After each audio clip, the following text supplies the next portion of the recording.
May panibagong sagot o banat sa ngayon si Atty. Harry Roque kay Senator Ontiveros. Narito ang full video, ang bagong banat ni Atty. Harry Roque. Panoorin pa natin. Ako si Kudanzer TV. Next time magsabi kang umuwi ako, sabi mo sa akin anong ebidensya. Isiwalat mo kung anong iyong ebidensya.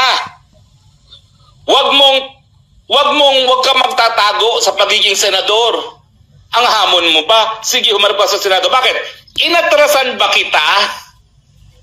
Meron ka bang nakuha nung 3 beses sa pagharap ko sa inyo? 2 beses sa pagharap ko sa inyo? Di ba wala?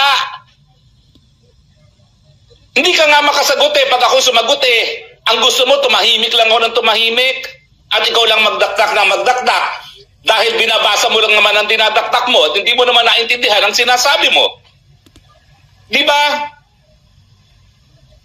Ngayon, sa iyong pagsampa ng cyber libel, lahat yung mga goody-goody friends mo, hindi na maitatanggi. Lahat kayo manunupil ng karapatang pantao dahil ang cyber libel, sangayon sa UN Committee on Human Rights, ay labag sa karapatan ng malayang pananalita.